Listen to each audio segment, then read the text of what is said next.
Game Theory recently released their last part of their Five Nights at Freddy's timeline, and there was a lot of controversy surrounding it.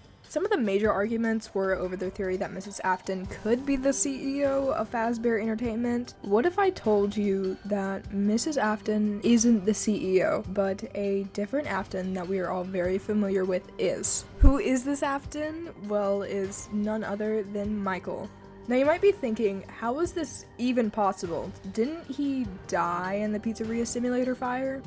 And to that I say, maybe. The lore is so convoluted, it's hard to tell who's alive or dead.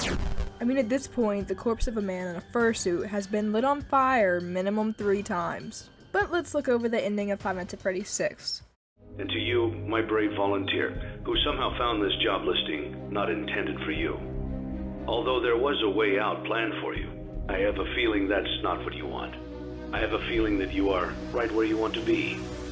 And to my brave volunteer who somehow found this job listing that wasn't intended for you. Henry doesn't know that this is Michael. He has a hunch, but he doesn't know for sure. He says there was a way out planned, and we are in this tiny office, so that means it has to be somewhere close, right? I mean, imagine if Henry was wrong and this wasn't Michael, he would be killing some random person. Henry doesn't really strike me as the type to do that, but then again, he might not care that much because he won't be around to deal with it. What I'm trying to say is that this exit that was planned could very well still be in play.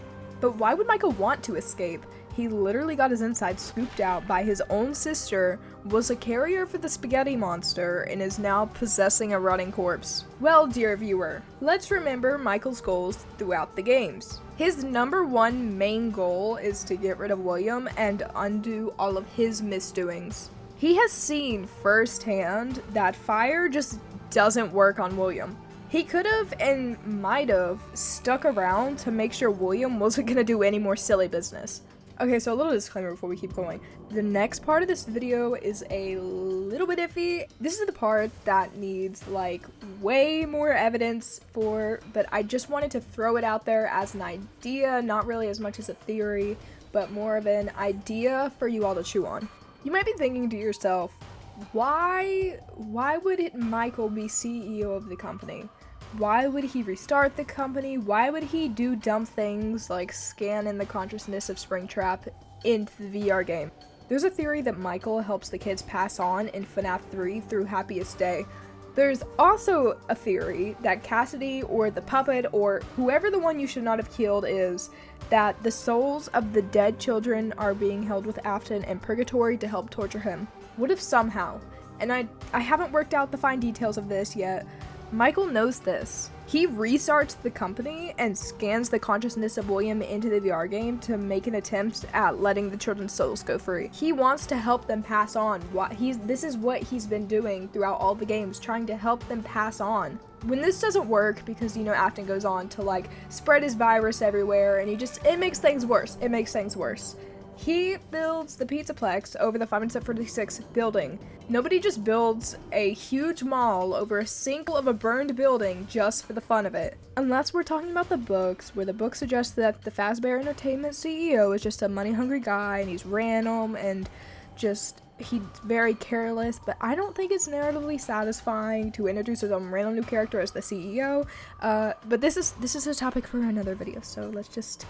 Fazbear Entertainment is a company without any shareholders, so they can just kind of do whatever they want. There was nothing stopping Michael from just saying, yep, let's build this here over this huge burned building. Something that I want to bring up though is the AR game, and this is one of the pieces that just like does not connect with everything else, and it just makes it very difficult.